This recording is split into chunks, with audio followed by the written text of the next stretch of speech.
It's pretty insane. It's hard for me just to say it, but still. I almost feel like I don't want to say it just yet. I want to wake up tomorrow and say it, but look, I mean, it's been a season of ups and downs. Has it been a perfect season? Absolutely not. Has it by anyone? No. And there's been ups, there's been downs. I've had my struggles, and I've also had my fortune. You know, my luck every now and then, and things that have helped me out. But I guess, you know, winning a championship is about the consistency, and I had a lot of that this season. And I just did what I had to do, and I focused on myself. I, you know, managed to concentrate on myself when a lot of people were supporting me, and also when a lot of people were not supporting me. I felt, you know, a lot of just comfort within my team, within my close team, my parents, my friends, my family, my manager, my trainer, you know, the people that I've grown up with. And we overcame a lot of those things together, and, you know, I really feel like they're just as much part of saying so we are world champions, as I feel like I get to say it myself, you know, so it's pretty cool.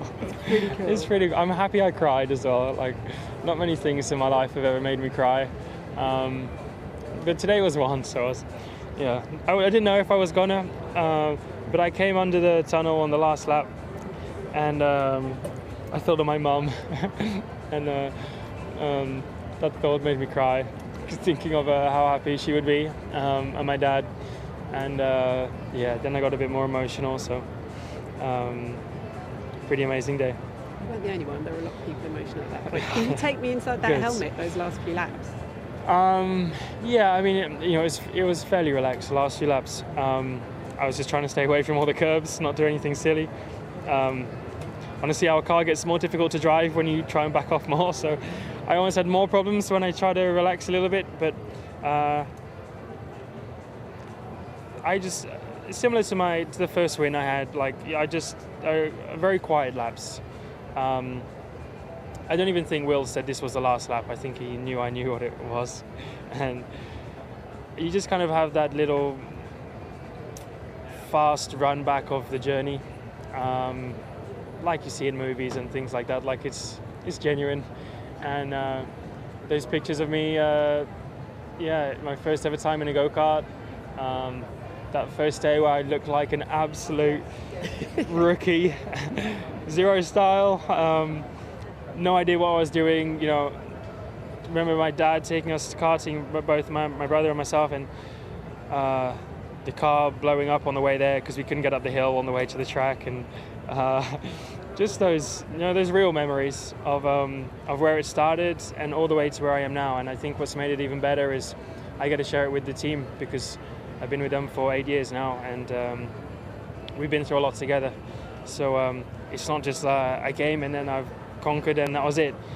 I've wanted to do it with McLaren since the very beginning, and I think and I hope they feel the same way. And I feel like, again, they're just as much part of it. So I'm very happy we got the constructors and the drivers together.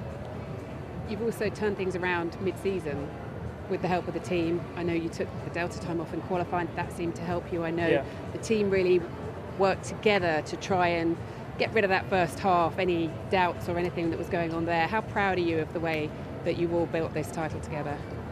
And your turnaround? Yeah, I mean, I'm. It's not the stuff I'll talk about it one day. But, you know, the first season was very tough. Maybe, I'm sure it's even tougher for others, and I'm lucky the team have given me an incredible car that has made my life very easy at times. At times you've still struggled, and even I've struggled against Oscar, and Oscar's done an incredible job. And I'm glad I've had Oscar, the last 3 years, because even though he's still a lot newer to it than me, I've learned a lot from him, and he showed me up at many times, and I've managed to learn a lot from him, and I wouldn't be the driver I am today without that. Of course, also with my other teammates, with Carlos, with Daniel the last few years.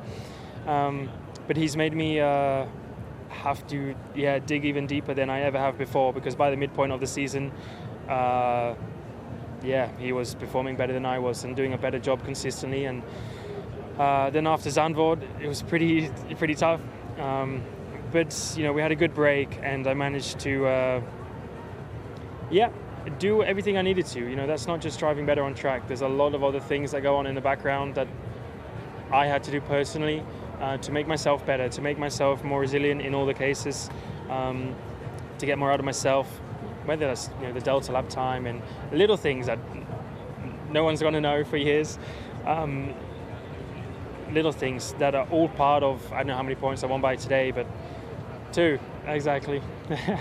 You know, 2 points. And so easily one other thing that I didn't do quite well enough or whatever could have changed the whole of today. So, and I wouldn't be smiling.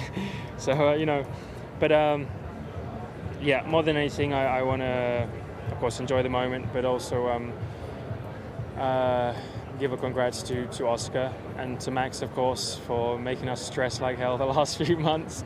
But also to Oscar, you know, as my teammate, I think it's people don't understand how difficult it can be. Like people have proven in the past, as having teammates fighting for a world championship, and you know, for Zach and Andrea to kind of have control over those things. It's certainly tougher than just having one car. And we take points off of each other. We make our lives harder. Strategies are always more difficult.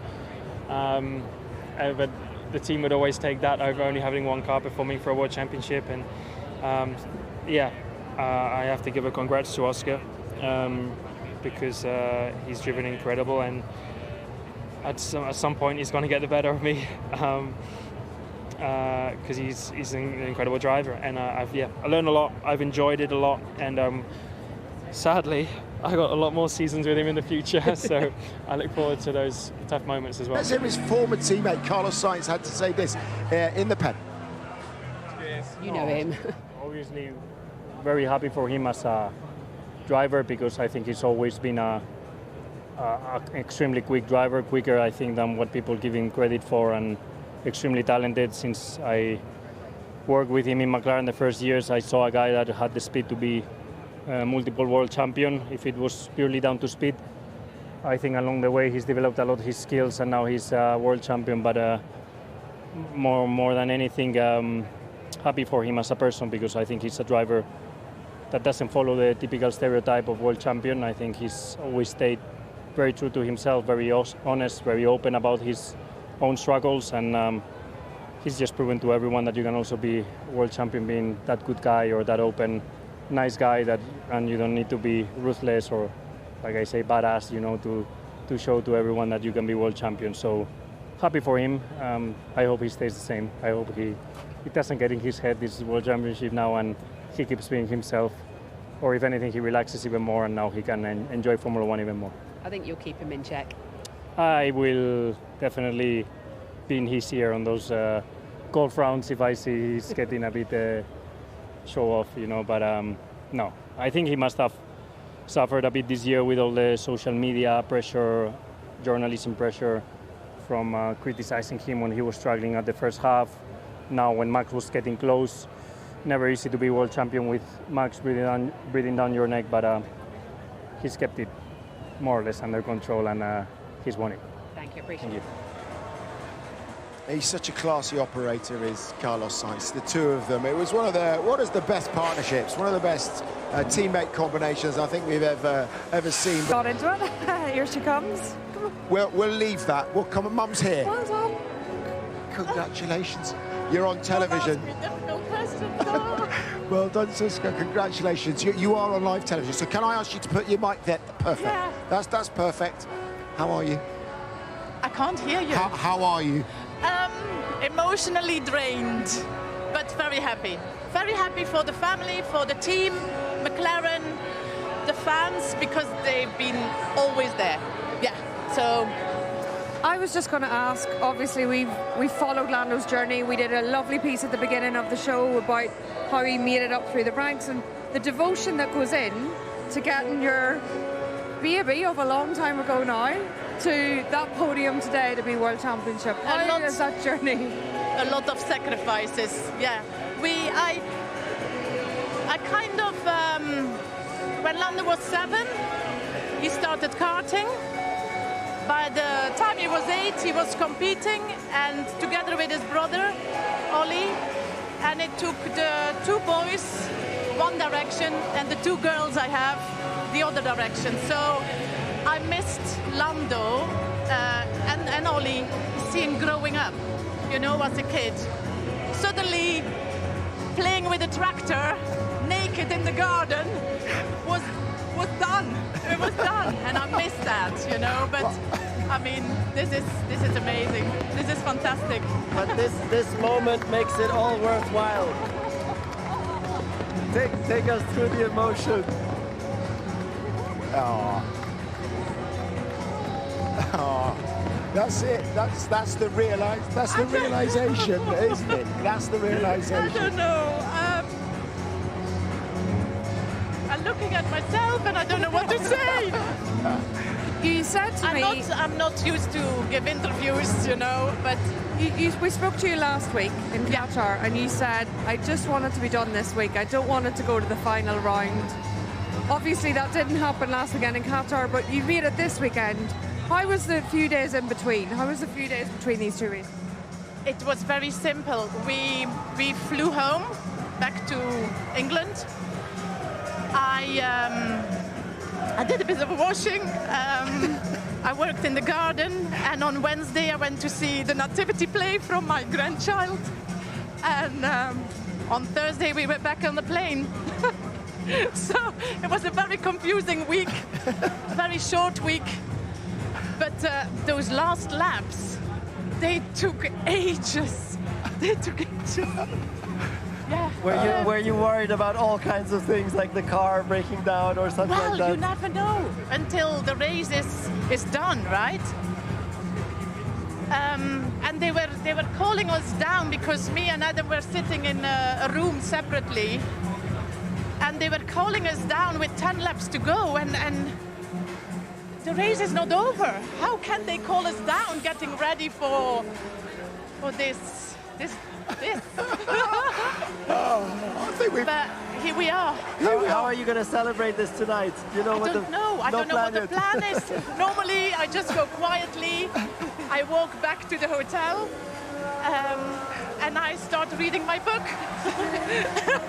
And I was planning on doing the same. I don't know what they have in petto. I don't know what is happening. We're all trying to find out, but whatever, you've deserved this. Before we go, I just want to show you, this is a 7-time world champion, Cisca. This is Lewis Hamilton, also congratulating your son, one of the greatest, if not the greatest of all time, a British world champion to the latest British world champion.